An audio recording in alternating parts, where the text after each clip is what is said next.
மிக பழங்காலத்தில் திரிபுராசுரன் என்ற மகா அசுரன் 3 பறக்கும் நகரங்களை தங்கம், வெள்ளி, இரும்பு உடையவனாக பிரம்மாவின் வரத்தால் அழியாத சக்தி பெற்றிருந்தான். அவனை யாராலும் கொல்ல முடியவில்லை. சிவபெருமானே அவனை அழிக்கத் தீர்மானித்தார். ஆனால் அசுரனின் நகரங்கள் ஒரே நேர் வரிசையில் ஒரு கணம் மட்டுமே சந்திக்கும். அந்த ஒரு கணத்தில் ஒரே அம்பால் 3ஐயும் துளைத்தால் மட்டுமே அழியும். அதற்கு சிவனுக்கு உதவியாக விஷ்ணு மோகினி என்னும் அழகிய பெண் வடிவம் எடுத்தார். மோகினியின் அழகில் தேவர்களும் அசுரர்களும் மயங்கி அமிர்தம் பங்கிடும்போது தேவர்களுக்கே தந்தார். அதே மோகினி வடிவம் திரிபுர யுத்தத்தின் போதும் சிவனுக்கு உதவ வந்தது. சிவபெருமான் மோகினியின் அழகில் முற்றிலும் ஈர்க்கப்பட்டார்.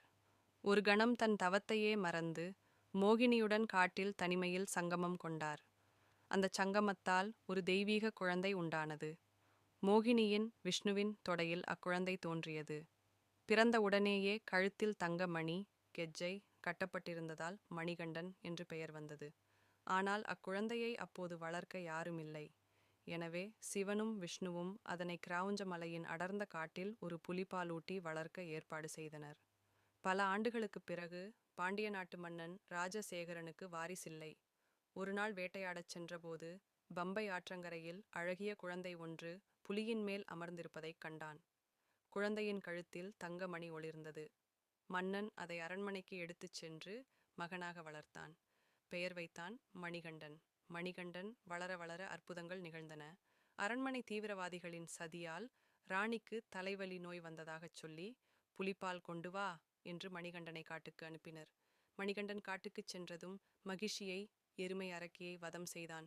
பின்னர் உண்மையான புலிக்கூட்டத்துடன் அதில் அம்மன் புலியாக வந்திருந்தாள் அரண்மனைக்கு வந்தான். உண்மை தெரிந்ததும் மன்னன் மன்னிப்பு கேட்டான். ஆனால் மணிகண்டன், எனக்கு இங்கு இடமில்லை, நான் சபரிமலை செல்கிறேன் என்று கூறினான். சபரிமலையில் ஒரு இடத்தை தேர்ந்தெடுத்து அம்பு எய்து அடையாளம் காட்டினான். அங்கு இன்று ஐயப்பன் சன்னிதானம் உள்ளது. தன் பக்தர்களுக்கு 18 படிகள் ஏறி வரச் சொல்லி விரதம் இருந்து ஐக்கிய சொரூபனாக சிவவிஷ்ணு ஒன்றுபட்ட தெய்வமாக அருள் பாலிக்கிறார்.